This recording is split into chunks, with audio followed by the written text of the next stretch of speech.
Segala upaya pemerintah sudah banyak dilakukan untuk menghadapi masalah ini. Ada work from home, kemudian ada physical distancing, ada pembatasan pertemuan dan kegiatan-kegiatan sosial lainnya. Tapi sampai kapan kita tidak tahu, dan tentunya ini memunculkan permasalahan mental, yaitu stres. Sementara kita tahu bahwa stres mempunyai pengaruh dalam penurunan imun. Harusnya bagaimana sih menghadapi masalah atau keadaan seperti ini? Kita langsung ke Ibu Fani. Harus seperti apa kita melihat kondisi saat ini? Oke, yang pertama itu kita harus menerima dulu, menerima setiap perubahan yang sudah terjadi, mulai dari sistem kerja yang berubah, mulai kerja dari rumah, kemudian pembatasan pergaulan, tidak lagi kita berkumpul dengan teman-teman, kemudian aktivitas-aktivitas yang biasa kita lakukan itu semuanya tidak bisa kita lakukan secara bebas normal, di luar. Biasanya, ya. Okay. Itu memang akan menimbulkan stres tersendiri ya, karena apalagi orang yang memang sudah biasa beraktivitas di luar. Yeah. Nah, yang pertama itu memang kita harus menerima dulu setiap perubahan. Setelah menerima, terima keadaan, menerima keadaan, menerima bahwa perilaku kita untuk lebih bebas keluar itu harus kita cut. Nah, kalau kita sudah bisa menerima, kemudian mindset, pola pikir kita juga harus kita rubah. Seperti apa nih merubah pola pikirnya? Ya, pola pikir kita rubah itu kita harus lebih bisa berpikir positif, bahwa setiap aturan yang dibuat, pembatasan itu adalah baik untuk diri kita dan untuk orang lain di sekitar kita.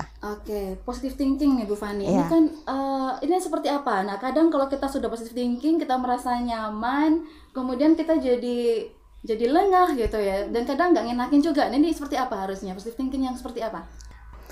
Memang betul ya, kalau kita terlalu berpositive thinking juga kadang ya tidak bagus juga. Artinya begini, kita berpositive thinking itu kita harus melihat dengan situasi dan kondisi. Oke? Berpositif bahwa situasi aturan yang dibuat itu akan baik untuk saya dan keluarga dan terutama untuk lingkungan.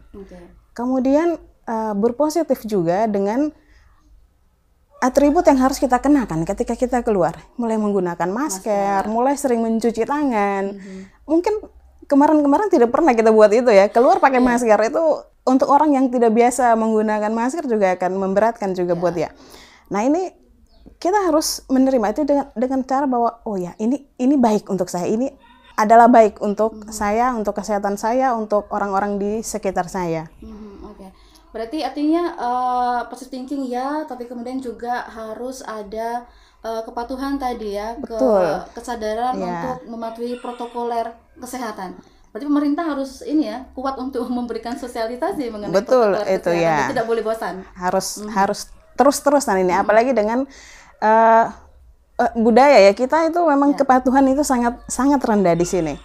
Jadi memang harus dari pemerintah, bukan hanya pemerintah, mungkin dari siapa saja harus mulai menyuarakan untuk melakukan tindakan sesuai dengan protokol kesehatan. Harus patuh dengan apa yang sudah diberikan atau diinstruksikan, mulai dari keluar dengan menggunakan masker, kemudian jaga jarak dengan orang lain, physical distancing ya, dari 1 sampai 2 meter, kemudian tidak berkumpul dengan teman-teman.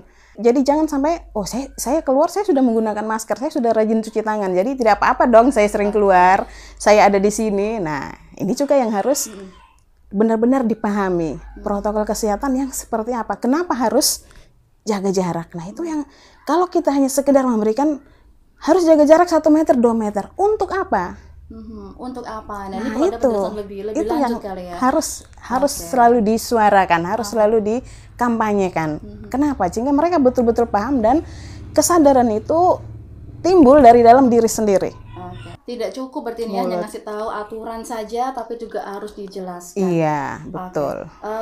Berarti kalau kita bisa simpulkan ini ya, artinya untuk menghadapi kasus masa seperti ini, maka yang pertama kita harus benar-benar menerima keadaan dulu agar tidak stres. Karena kita tidak stres juga tidak bisa, karena kita tidak tahu sampai kapan selesai.